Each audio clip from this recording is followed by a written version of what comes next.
Welcome back to the McKellen podcast. As I mentioned, Bob is still under the weather, so Paul Jones with us, and we are joined by the legend, the man, William Scott Bowman from home in just outside of Buffalo, New York.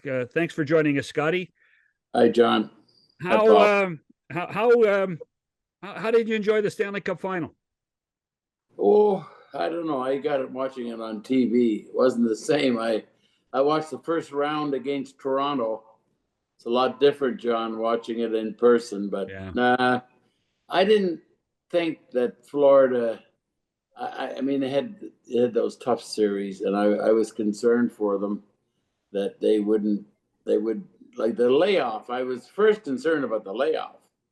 10 days, because the momentum of just getting by the last round and people telling you how good you are. I'm sure they were flooded in Florida with visitors, but that's no excuse. Uh, but I would have favored Vegas going in, but I wasn't sure of the goalie. I wasn't sure of Aiden Hill. I said, it could be that the difference. You keep thinking about goaltending, but when you think about it, Aiden Hill's never been a starter. mm-hmm. But I mean, I give him a lot of credit. But the team itself, they didn't let him get bombarded, John. And he's a big goalie. I was shocked at on ice after they won, how big he was, and how much equipment they have. Well, that's that the That's equipment's the equipment's an amazing part Hey, part of what it for goaltenders now. yeah. The one thing I would say, Scotty, is um because what teams that you've coached that won cups, you have been through it with great defensemen. You had great defensemen in Detroit, great defensemen in Montreal, and great goaltending in Oh, Montreal for sure. yeah. But you also won the Stanley Cup with what I would describe as good goaltending in Detroit. Yeah, You Chris know, Chris, Osgood. Chris He's Osgood. a Yeah, good goalie. Yeah. yeah. So I guess my question for you is, if you had a preference of great defenseman or great goaltending, which one would you pick?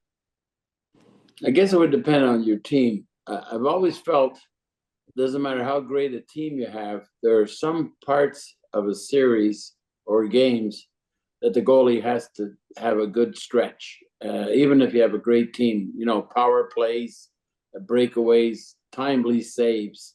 So I know what you're talking about. Defense is still the number one ingredient for me. I mean, goaltending it comes and goes, but the defense, and even going back, John, to we're coming up to the amateur draft, as you know, on another few days, week, I guess. And the thing is, when you hear about all these good young players like Fantelli and Bedard and Smith and I don't know Leonard, a bunch of I don't even know these players, but you don't hear about defensemen.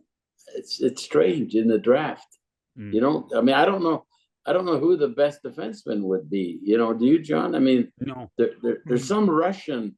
There's some Russian defenseman that Mishkov. teams. No, he's the forward. He's a forward. Okay. But there's a really good Russian defenseman, but they're talking around 10 or 12. But it doesn't seem that defensemen get well. I guess it depends on the year because the Buffalo's got two defensemen, Power, Darlene, both number one picks. Fortunately, when they were available, they were the best of their class, and it's proven that they're really good players. And I don't know. I think the goaltending, like Aiden Hill, has bounced around, never been a real starter, but the defense, like you said, they didn't they bent the odd time, but not the puck didn't stay in their end very long. I mean, they were really a good 6-man core, and I even thought Shea Theodore wasn't that big, and the guy told me no, he's 6'2", and he's one of their top offensive defensemen. Yeah. Scotty, I want to get into the coaching thing in a bit, but right off the top, you said watching it on TV, was Yeah. different than when you were, and I know in basketball, there are things that, you know, you look for off the ball, intensity, things like that. For our listeners, I mean, coming from somebody like you or like John, to like a real hockey person, what's the difference when you say that? You feel like, oh, it's different watching it on TV, other than the obvious things. Well, the big thing to me is it's the location. John would know this because that was his business. The location of the cameras. I mean, of course, I mean, you know, I grew up with Montreal Forum and Maple Leaf Gardens, and television wasn't there when they built those buildings, but they put the cameras right over the exit signs, you know, and we got a lot of close-ups. Now it seems, I don't know, John, you'd know as a producer and director, that it seemed that there's a lot of end zones now, and I'm trying to follow the puck. It's not as easy. I know I'm getting older, but you know, John, the puck is not that easy to see. But luckily, being in hockey, you kind of gravitate to where the players are. Right. But I find, am I right to say, John, we get a lot of long distance rather than close up? I think it's a lost art now, Scotty. Okay. The close up. When I speak at schools, particularly in the United States, I always tell them, listen, I'm Canadian and I like hockey, but that doesn't mean I have great eyesight, because I can't see the puck either. And because the key to television, not that we're supposed to be talking your life, not mine, but focus the key is flow. Where is the flow? And as you say, where are the players? Because the camera should just go with the flow of the players, and you'll eventually you will find the puck. Now you've been spoiled, Scotty. Let's be honest, because in the wintertime you live in Tampa, and Tampa has been basically the center of the hockey universe for the last 2 or 3 years, with the Lightning being so successful and seeing all those extra playoff games, right? Yeah, but you know, John, sitting in the press box is a lot different than being around the bench or being in the first section, the lower section of a building. And you know, you're up quite high in Tampa. You're up at the third level, and especially, you know, I used to ask the managers, and they didn't have an answer. But Tampa came out with a new black jersey on Saturday night games, and the numbers were gray. And my goodness, you know, you have a hard time distinguishing the players. I mean, I don't care. I know the players pretty well, but I you know, that's the thing I noticed about television now. It's not as easy to, like you said, to watch the game. And the puck, is there, I mean, I'm not getting into it, but I didn't like any of the screaming and all that stuff. But is there any way possible? There's a lot of things that are possible now. They have the signboards changing. Is there any way they can make the puck, just the puck though, like the black puck, look a little bigger? Yeah.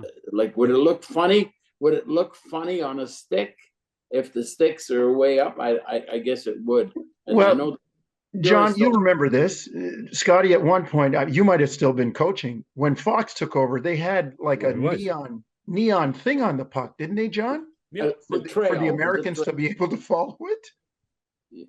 Yeah, but it didn't. The people didn't like it, John. No, did they? No. It didn't work, and that was 30 years ago. You know, they unveiled that at the 1996 All-Star game in Boston, and the technology was not as good as it is now. You know, and I don't have a problem. I think high definition and what we have, and the change of the format of television from 4:3 to 16:9. I don't see the issue of the puck being the size of the puck being an issue, but we don't train technicians we don't train cameramen anymore. We used to train cameramen, and now what's happened is that you know, you're going to get crews in both countries that, you know, they have to earn livings, and so they're working, you know, 5 different shows in 5 different years. We had the same crew. And Scotty, when you were in Montreal, I guarantee you that technical crew that you saw at the Forum every night was the same group of guys for 15 years.